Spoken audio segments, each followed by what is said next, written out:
All right, hello everyone, and welcome to our virtual discussion of author Danielle Janess's The Milk of Amnesia. We have Danielle here today to talk about their collection with us, and we have copies of The Milk of Amnesia here in the store as well. And I am going to add a link to the chat in just a moment where people can order that collection of poetry through Orca Books online. All right, so Danielle Janess's debut poetry collection resists the erasing effects of war, nationalism, and forced migration. Following the speaker's arduous relocation to a 21st century Europe still etched with the wounds of the past, the poems take on daring forms and language, becoming theater, film clips, photographs, and dance, all embodied by a cast of characters marked by the violence of the last century. Arrested in Warsaw within the first 20 days of the Second World War, Janess's maternal grandfather was sent to a Soviet gulag where he survived for 3 years before joining the Free Polish Army in Russia and later the Battle of Monte Cassino in the Italian campaign. Many of the poems in The Milk of Amnesia grow from the soil of Warsaw and Berlin, where the poet-speaker catapults herself and her young child in an effort to locate and unearth their family inheritance. Drawing from the tradition of poetry of witness, The Milk of Amnesia performs a visionary resistance lit with signposts in a charged atmosphere. An address to our ongoing struggles with historical memory, these poems act as both artifact and antidote to our time. So please keep your mics muted most of the time. If we have time towards the end, we will take questions. You can raise your hand and I'll call on you and we'll unmute at that point. And Danielle, I give the floor to you for some reading. Thank you.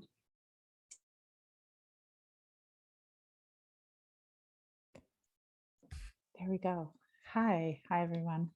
So nice to see you all here. Some of you I know, most of you I do. Thank you so much, Socorro, for having me. And thank you, Orca Books.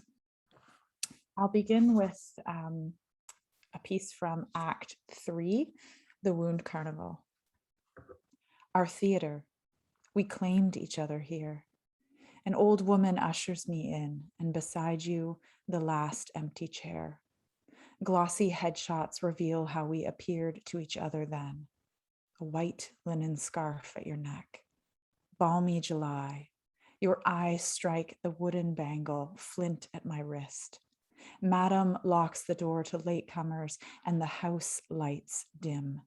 Buoyant hands hoist the ropes that lift the curtain's velvet lip upon the posts of a transected chapel.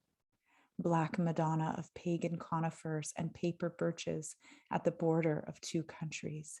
Blue winter light falls center stage as if from a cut in the clouds, and the earth beneath 6 open apexes glitters with window glass like the broken crust of new snow. Over the bones of the choir loft, the organ's great carcass, lead pipes hauled from the Schau Insland pit 6 centuries ago by a team of Black Forest coldbloods. Before this war, before the last, before our history began. Dust, horsehair, pine needles, traces of organic matter swirling through air between organ keys where slow moss sprouted, and fescue, and in spring, the hoary bells of pasque flower, yellow-centered, miniatures in ivory and brass. From far off, the cardiac metronome of a train. In the downright corner, bricks and ember bloom before 3 hooded figures, grouped as those before a tomb, funeral black. Each cradles the private scarab of their worship, talismans by which to know them in other scenes, in other guises. They here appear in youth. In M40 coat and rogativka cap, a man not yet 3 decades. His look hooks the flame, sparks blue. He spools a jewel-hued thread from his bread bag, wields a needle whose eye sights the future. Athwart him, a girl of 16, faded silk mantle of airs gives her away.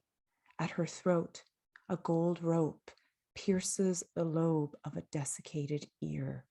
With it, she eavesdrops at parties. Would she could audit the past. Last, in Astrakhan lamb, Yaga, hairy caterpillar, molts her names and shapes. Towering hag, belched from mystic bog, bony-legged Baba, sickle-nailed tickler of children, maleficent midwife on spindle heels, she'll foxtrot a man to his stop. Cannibal landlady, her shell is a mortar. With a twist of her pestle, she spins the spirited structure, stage on revolve. Spies on the backside, those window sash brows arc at the flight of a child shooing ptarmigan light up the snow-white slope. Slight, fair, lavender hair in twin milkmaid braids, kids swifter than most, despite tomes in their bottomless tote. Bilibin's Vasilisa, Queen Wanda, who wouldn't marry a German. The Grimms' Das Mädchen ohne Hände, or Atwoods, or Sextons, or whosoever sees the heroine gnaw off her own hands, lest she raise them to tear false faces from posers who poo-poo the blistering world. Aloof clinicians in suits and peacock shirts, she'll bleed on their crests. But we divide on how to heed our grandmother's tales, and the spectacle goes on. Hush, the drama begins.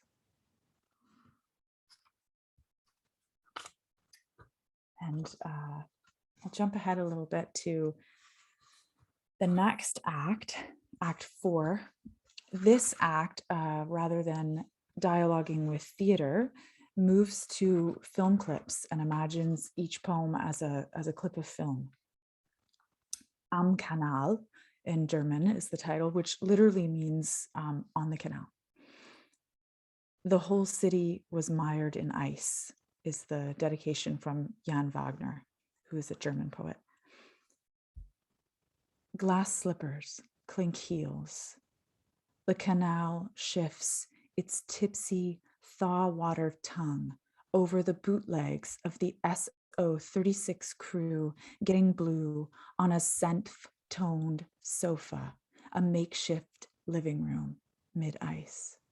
Down coats and techno, your dance rink socialism. Discount grocery chains putting up their dukes to the Turkish market tents on Maybach Ufer. Well, Rapunzel, the willows have let down their hair. Swans tete-a-tete at the swankier tables, probably ordering pancakes. Seen through Lenne's sight axis, your cellophane death drive. Rosa Luxemburg's detached feet and hands knocking at the door of submerged resistance. Your late Weimar sadcore. You never did a crime you didn't have to.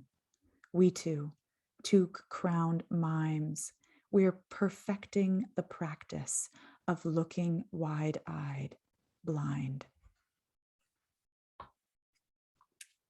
We'll stay in Berlin for a moment and jump back to Act 2. Here, a few of the characters, the woman, the child, and the lover, encounter the woman's neighbor. And as I said, this is in Berlin. We kept the kid from school today. It's the end of the world by flood. The graves of our grandfathers have overflowed, their bones dispersed. We can't know where. Water from the east, tears, spit, or, says Mom by telephone from Lake Huron, the blood of Christ. I tell her flashes of the Vistula in the Warsaw streets. In Magdeburg, the Elbe leapt the bank. Corner of Mayim Ufer and Oberbaumbrücke, ducklings bob in the teal of your car past a weary sea lion spilled from the Prague Zoo. Another refugee. Ahoy to my neighbor Howla, just out of reach on a mattress, her teenage son punting by guitar. We yank on our water wings. We must collect them one by one, the bones. We'll wash and puzzle our ancestors whole again, 3D. Into the kitchen sink now. We've got a wooden spoon. Like clouds, the red tiled rooftops, the verdigris dome, Fortuna in gilt on Sophie Charlotta's cupola, all sail by. Through the villages, the fields look snaked with meat. No, it's only the furrows, wet and coiled where the river pulled its course. We're sifting through the earth. It's pouring through our hands. We'll stay with our neighbor, Howla, for a moment. The Arabic in the poem means my neighbor friend. Liba Howla, Yarati Vasadiki. Once more I knock at your door. Come, you say. The table is set with all we will eat. Unleavened dough, spiced tea, cucumber with mint, perfumed rice cooked in the stomach of a lamb. The candle wicks are lit and apricot oil chafes on the lamp. Shadows of your hands dance on the rose-toned walls as you talk. The children tumble from the calfskin sofa, hide and seek behind panels of ivory and gold at tall windows. On-screen women murmur in Arabic. Here, we visit a language in which neither of us is at home. 20 years, and still you're uneasy, still you're unsettled. That Jordan house, where your mother rose at dawn to light the lamps at a table where her children, each bent head a nimbus, pored over texts of medicine and law, where your father took his medse before walking to the clinic, to which you can never return. For a permit, your education, religion, status, and the exact location of your apartment door. On a paper linked with X, turn right at the top of the stairs. If they come, we will make like Matejko, the jester who fooled a king. If they come again, you say, we will flower our faces, pretend to be dead. And I will end with another poem from Act 3, The Wound Carnival. Something suitable for the season, for the Halloween season. Queen D, a dance for woman and Baba. Glistens like the prisms in a steelhead hatchery. Queen D, this wrecked effigy. Muscle-crusted crown, blackened cat mane, paddle-shaped plates, barnacle teeth. Her wolf spider eye shine the lights of an amusement ride. Singed past detection, she rings the house bell. She bellied through the silt to rock the cot of your skull. Her damp prints rubber stamp the spoor of your going on. To touch her is to suffer your hand. To look back calls up her cancer. Her 9-eyed lamprey wristlets watch you agog. Trip while you run from her, and you'll soon fall. If you try to exit, she'll not unshackle. Her jaw locks on the corded cut at your trunk and chews the juice of that punctured thurible. Your cruer rouges her cheeks. It's how she makes up, but you don't like to fight unarmed, poor baby. Should she burp you? She birthed you.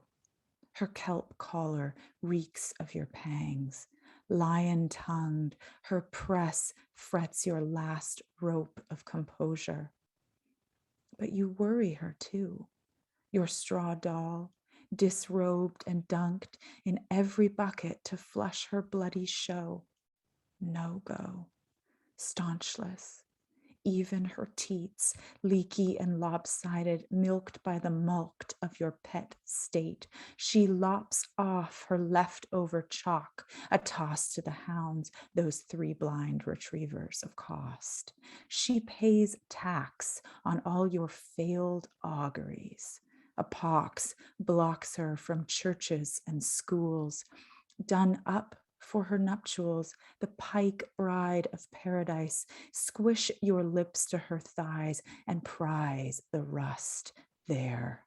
If not ecstatic, she'll slash your cap from its mass with the claw in her tail.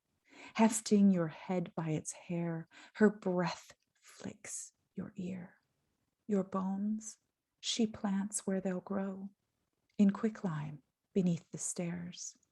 Nightly she descends. Thank you. Thank you so much, Danielle. Thank you. So thank you for reading, of course, and thank you for this amazing text that you are sharing with all of us. I have a few questions that I'd like to ask, and we can just kind of roll into a discussion. And like I said, if there's time towards the end, if people have questions, why don't you put the questions in the chat? That's the easiest place for me to see them. And then I'll refer back to the question asker. That's a good way to keep tally, so I can focus on Danielle and not at hands. So early in the text, you were introduced to the process of using a search engine to try and find someone. And in this first use of the search engine, there is a lot of specificity. The person searching has access to a lot of information on the person they're looking for. But because they have so much information, it's too exact and the search engine cannot find the person that's lost. And it kind of made me think of this idea or emotion of having to shed knowledge to try and find someone. And then that search kind of repeats throughout the text, and it's getting less and less specific as someone is trying to find this person. So I'm wondering if you can speak to that in your process in writing that and the process of watching that voice shed the information in hopes of finding someone. Mm-hmm. Well, there's a couple of things going on there with the device of the search engine. I'm using it to talk about the opacity of these bureaucratic structures, and even structures of knowledge like archives, which helped me very much in the process of searching, but are also just a kind of wall. And I'm interested in this notion too of the time that we're in right now. Like I grew up without the internet until a certain age, and I'm interested in, I can only speak for myself, what feels like an oracle. You know, the internet is this very kind of like Wizard of Oz type. I don't know, I want to call it a machine, but it's not really a machine, right? It's like an energy. It feels to me like an energy. It feels to me that, and I've been exploring this in stuff that I'm working on right now, but this idea that I feel like we are going to the internet the way that ancient civilizations would go to like the Oracle at Delphi, you know, just standing over it,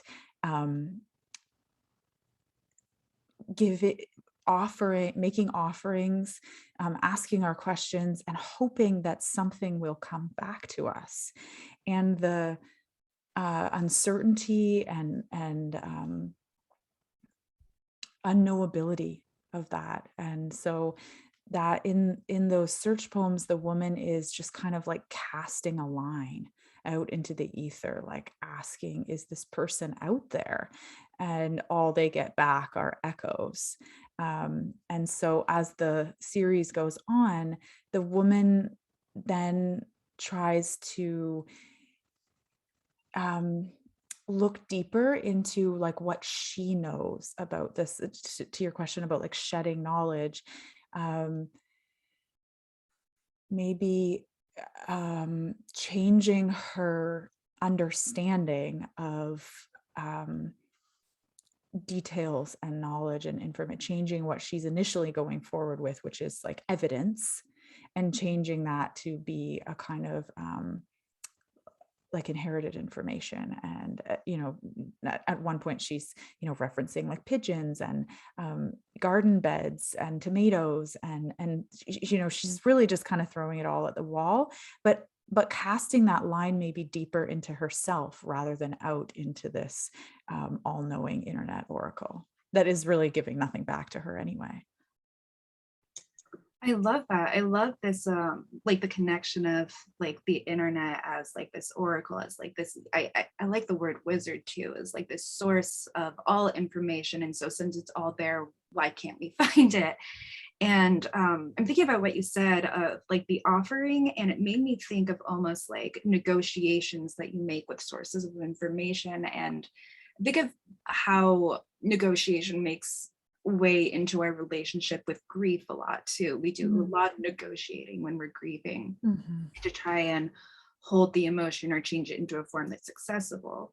So yeah, thank you for that. And I'm wondering, can you speak a little bit more about like casting that line more internally, especially to find like the evidence of like what she knows, like from a more internal place rather than seeking the information from that oracle? I think that's a long process for her as she goes through the journey. She starts out feeling some kind of prickling, like feeling some kind of call to this investigation, but not really knowing where to begin, and beginning in a place of like institutional research, beginning with archives and beginning with databases and beginning with libraries. And as she goes through the journey and actually changes her location, like it ends up geographically on the land of her grandparents, ends up in Warsaw, ends up in Berlin, and is still turning over all these rocks in which there's nothing under them institutionally. She undergoes a process, I think, of turning inward to like ancestral knowledge, and really kind of feeling her way through that process, literally, because there's through various means, houses have been bombed, street corners have been bombed, there's not a lot physically there for her to find, but she knows that it's true. She comes more and more to rely on the truth of her own experience, and the sort of like the energetic truth, the ghosts that are still in these places and still in her. Thank you for that. I'm skipping around a little bit because I'm thinking of that ancestral knowledge, and I'm thinking also about the character Baba, who you read about, and that reading about her when I was going through the Milk of Amnesia was like what really pulled me. Like there was such a tenor and energy there, and I had a question, and maybe it's ignorant, because when I think, me, layman, when I think of Baba, I immediately hinge it onto Baba Yaga, the witch, and I also am unsure if it's a colloquial term for maybe a mother or grandmother. So can you talk a little bit about Baba and her name and the energy that you wrote her with, because I am Yeah, she's a fun character. She's a fun character. She's one of my favorites too. I mean, she is drawing from Baba Yaga. Um, she's not the only place throughout the book, but the book, the woman starts to draw again on like folk knowledge and folk wisdom and these practices of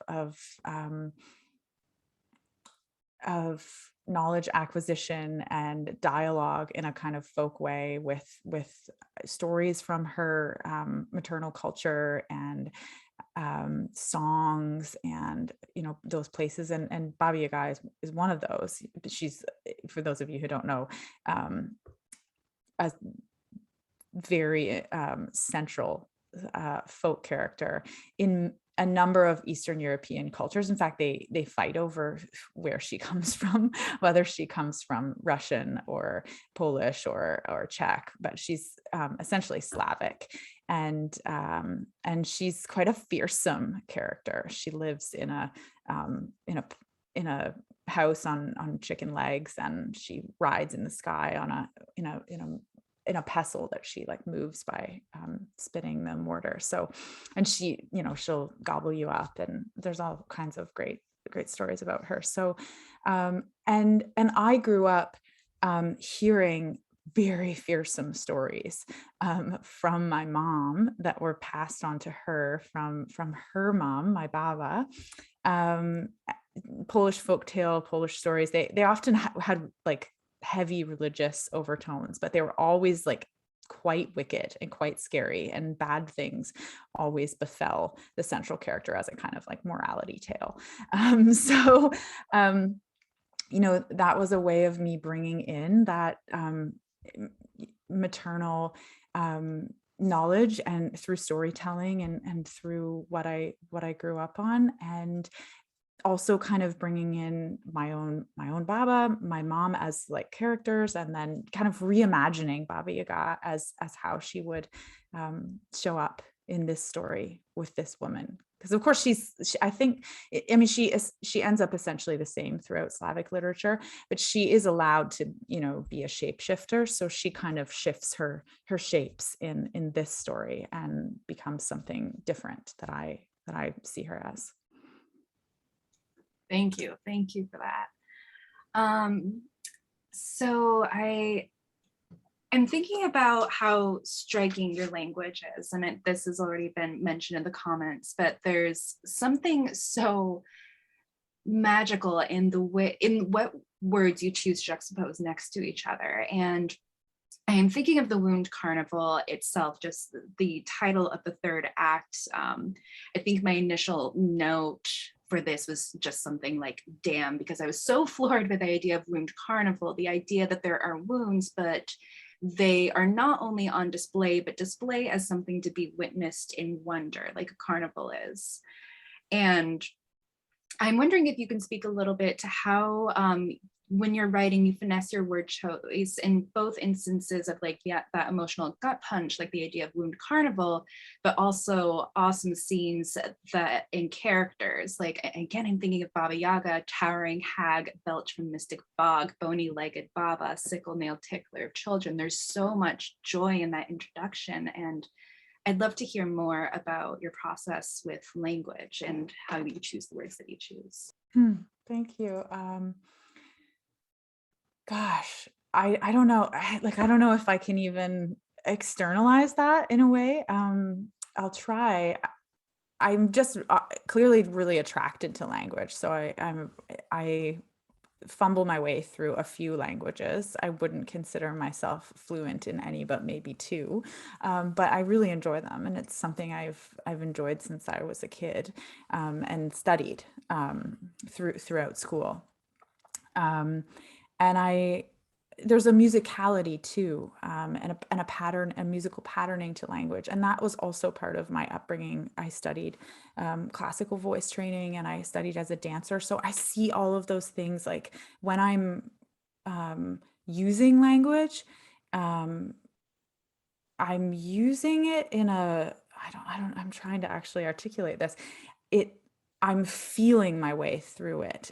I'm not only concerned about the meaning, but also how it like feels in my body, and how it sounds, of course, to my ear, but um, how it, what kind of atmosphere it creates also for the scene or for the characters. I mean, I'm probably not alone. I think this is important to many poets. But yeah. So there was something else that you said that I was going to try to answer. I mean, that particular section, the Wound Carnival, it's meant, for me, I see it as a section where the wheels just kind of come off, and we're moving towards that in Act 1 and 2, and we get the stage in the first poem. I hope that we're oriented as to where we are. We have to go back a little bit in time to like lay the foundation of like, okay, where are we? What are the given circumstances? Who are the characters? Who are we searching for? But by the time we get to Act 2, through Act 2 rather, I hoped that I had taken the reader gently enough by the hand and led them through Act 1 and 2, which are a little more I don't want to say easy, but just a little bit more translatable in like what's going on and what the orientation is, to then have the wheels to completely fly off in Act 3 and kind of throw us into almost like a play within a play, or another world where it's a bit of a whirlwind, and the rules are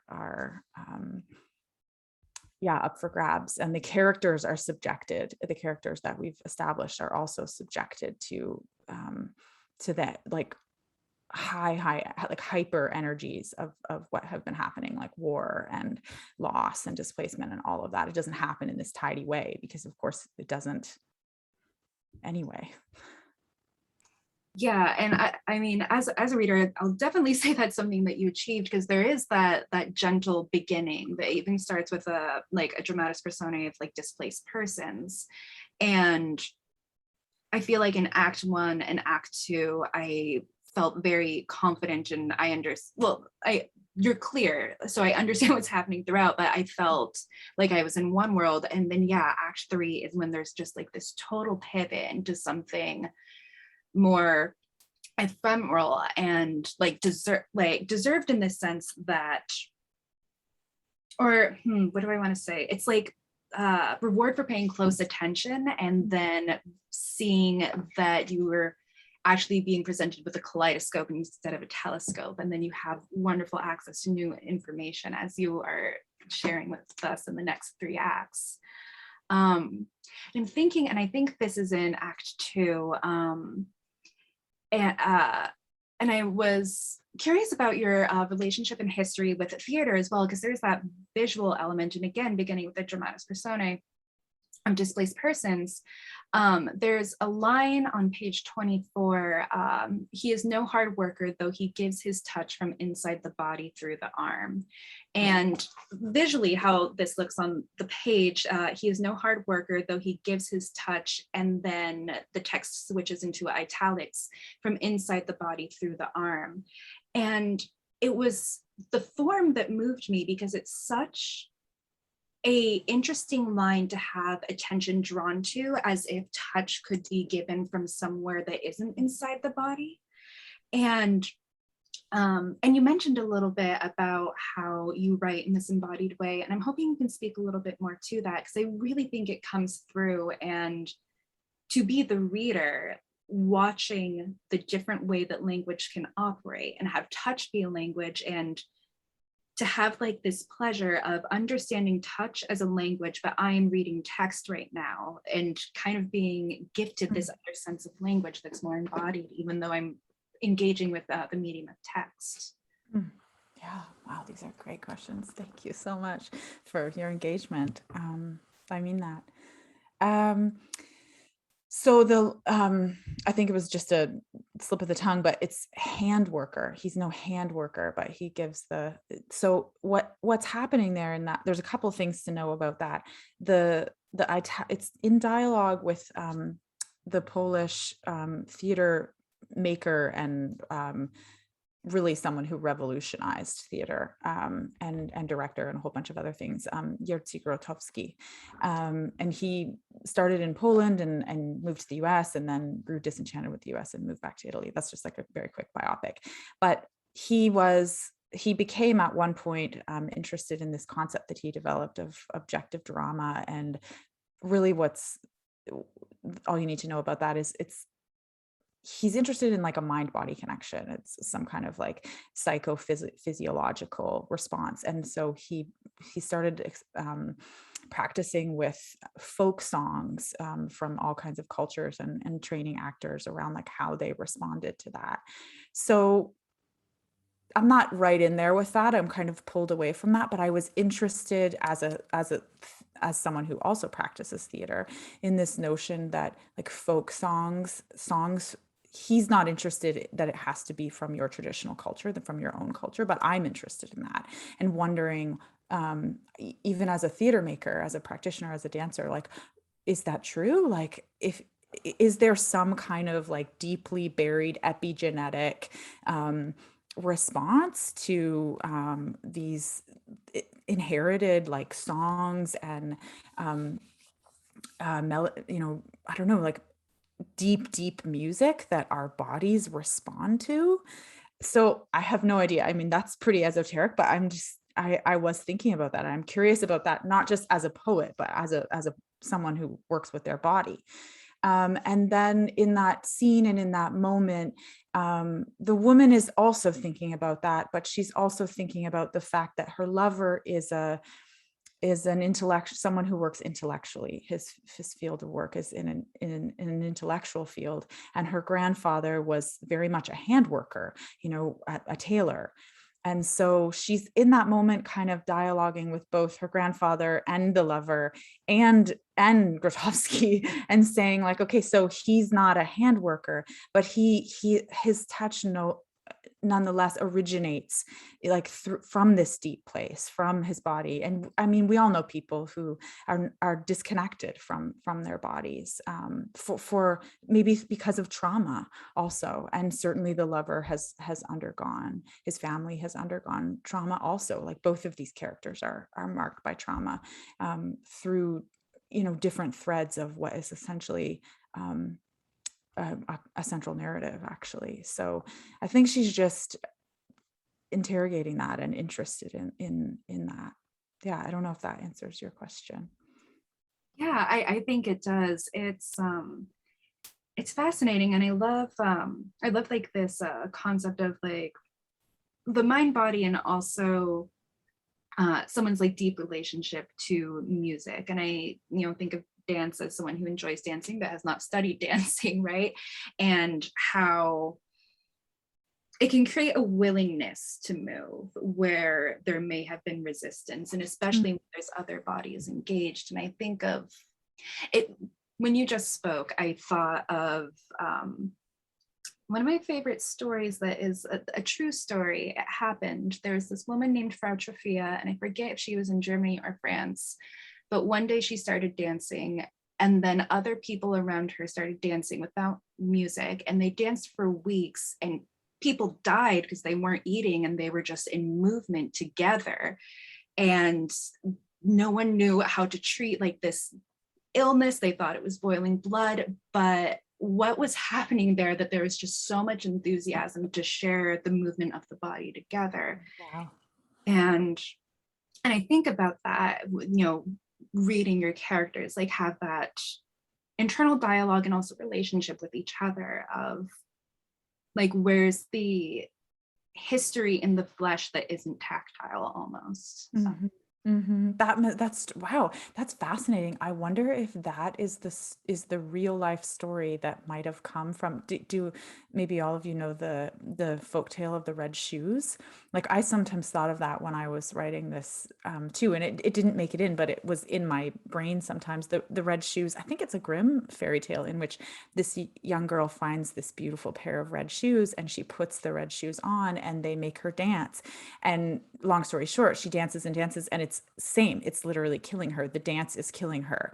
And so she can't, she is so besotted with these shoes and besotted with the dance that she can't get them off. And I think at the end of it, she entreats someone to chop off her feet, actually, so that she can rest.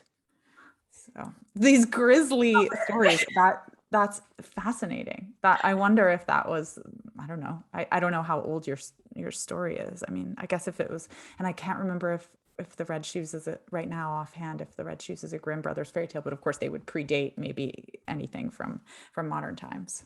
Maybe, well, fascinating. If anything, there's parallel thought between like the history of this woman and just the idea of being so overcome, I don't know, by a form of art that is so embodied, that is dance. We're very lucky to have dance as a concept and to let it carry you to an end and actually be your end. And yeah, but it's fascinating.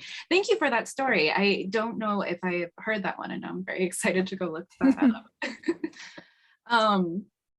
I want to ask you a little bit about just like your poetic process. This is more in general, but I was curious of when you're writing, does the writing for you or the poetry for you, does it come to you in a single moment, or is it sitting with a stanza or a scene for a while, and is it chronological, or do you move throughout the text? Like, did you understand Act 1 to be Act 1, 2, 3 sequentially, or was it organized after you had a collection? Yeah, I didn't understand that at all. No, the poems were just like written, and then I didn't organize it in that way until later. But I will say that long before I organized it into an act structure, I started understanding how I saw it. Like I saw it on a stage, and I saw what happens temporally is that we shift between largely the war years and the present day. And then we also shift locations between like Berlin, Warsaw, and Canada. And so sometimes we're in the past in those three locations, and sometimes we're in the present in those three locations. And so I began to wonder, like, how can this be? Like, how could this work? And so at some point, and I don't remember what came first, having it happen on a stage made sense to me, because that you can create that verisimilitude, like which is to say that kind of unity of time and place and thought can happen on stage. So yeah.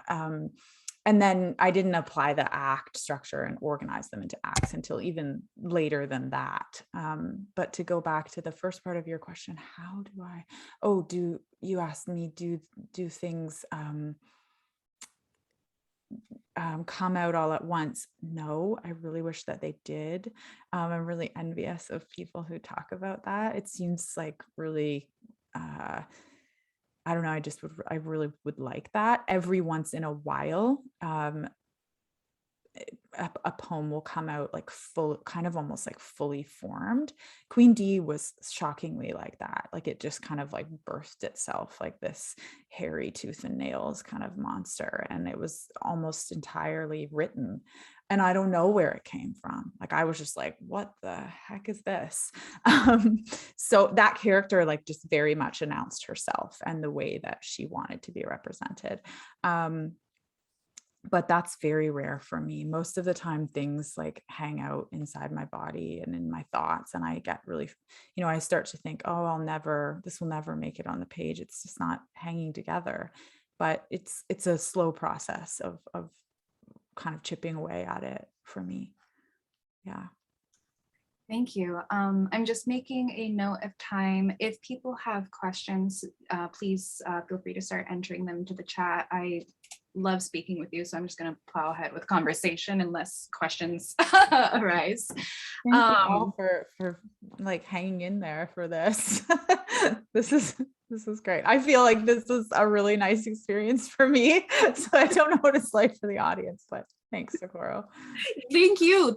Seriously, again, for like being here with us with Orca and for writing the text. And I think that's what I always like to thank authors for. And out of full sincerity, like the artifact would not exist if not for your passion. And thank you for sharing that with us. So Queen D, I'm just so interested because you said that that was one that like just came through, and it's pretty powerful. It, like reading it and hearing you read it in your words, there's something so like there's some like a very, how do I want to describe it? It's like feels like there's a very alive animal inside my stomach that is not of me, it is of Queen D, and I'm just again just thankful to have that animal and bear witness to it, and especially in how it feels embodied. And that passage is I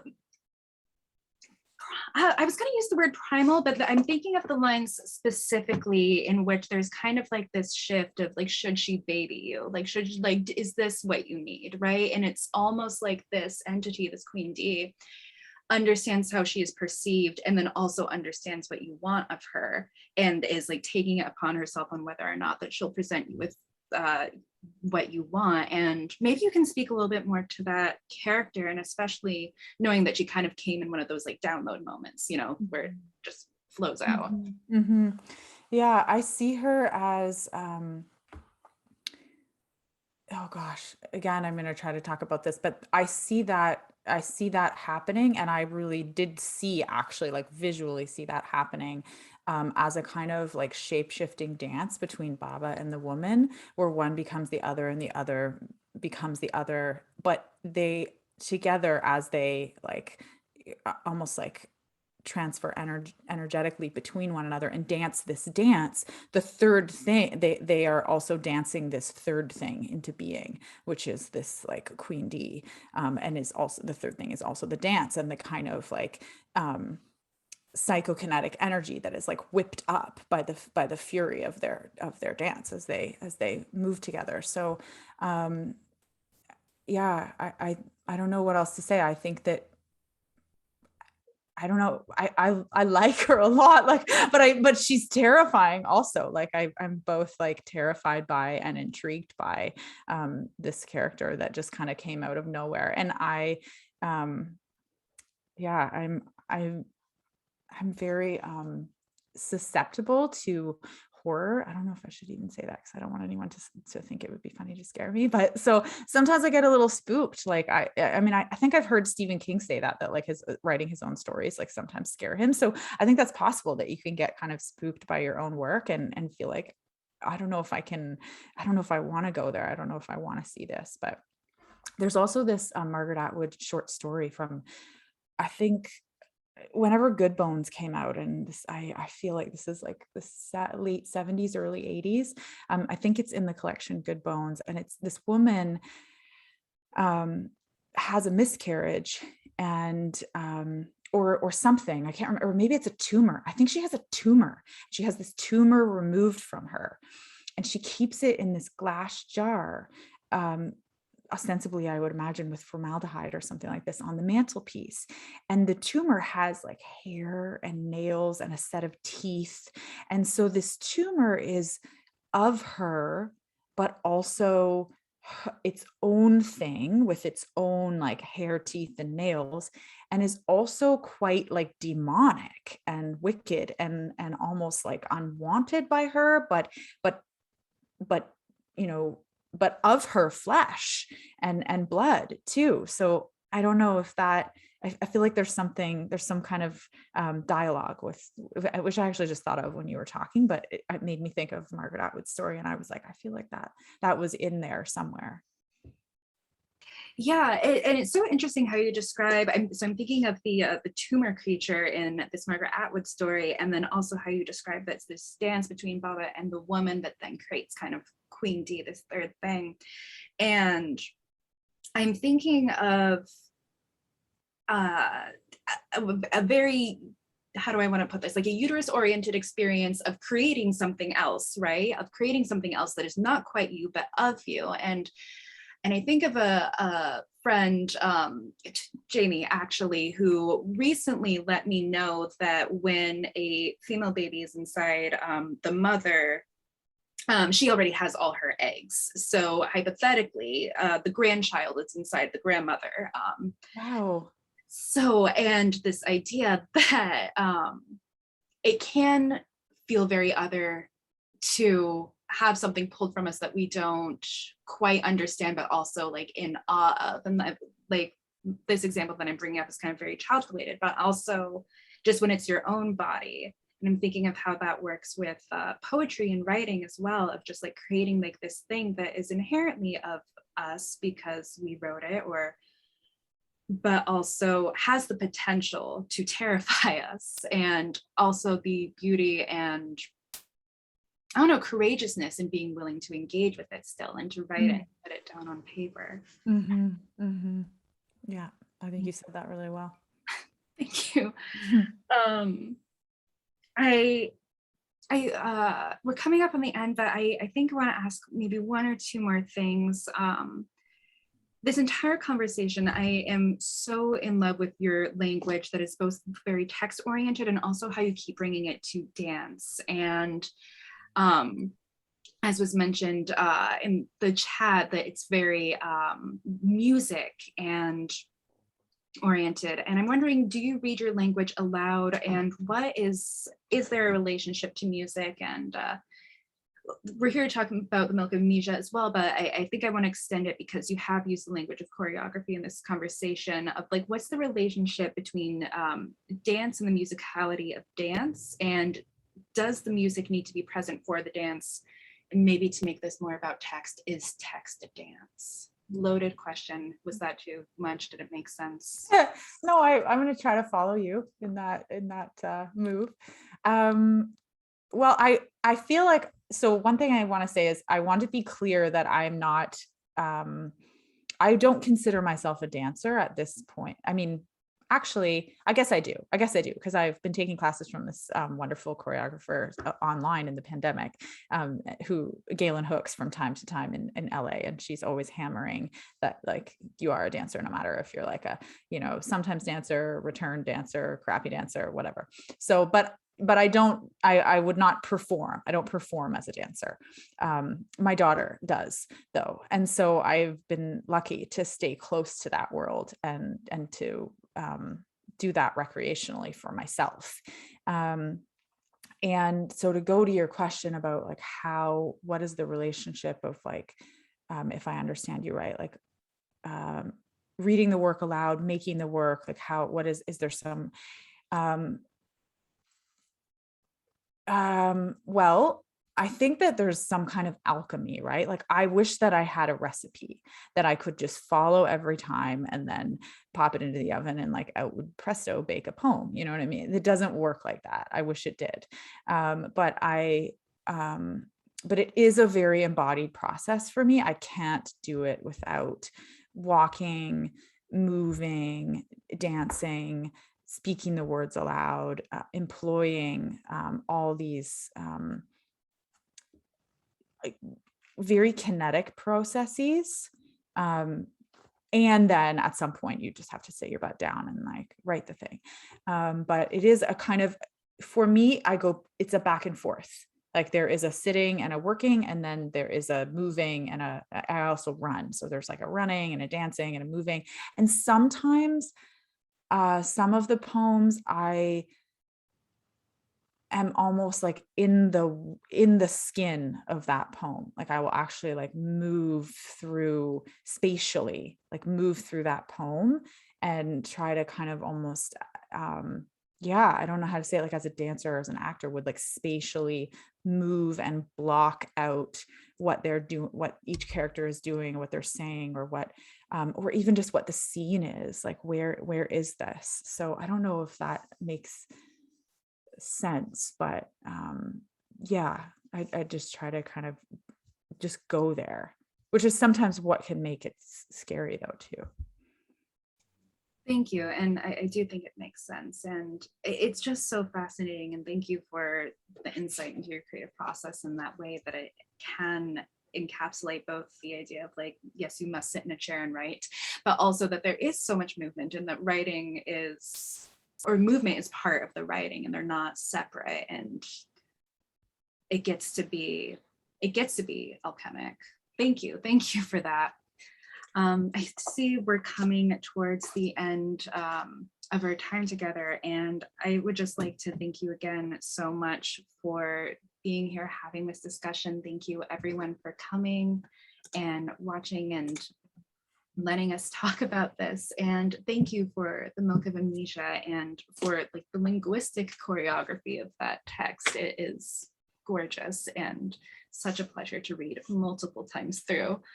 Once again, if you are in Olympia, Washington, we have copies physically here in store. You can come pick one up. They are right up at the front. And if not, I will input this little link again. It's the event page for Danielle, that if you scroll to the bottom, you can order online there, and we will ship anywhere. So please order through us. But Danielle, thank you so much for your time, and thank you so much for your work. It's been so lovely to speak with you. Thank you. It's been really lovely to speak with you too. And I have to thank our mutual friend Jamie for introducing us all through virtual means. None of us have ever met. Well, you and Jamie know each other, but I've never actually met either of you in real life. So thank you. But thank you so much. This is a really generous conversation.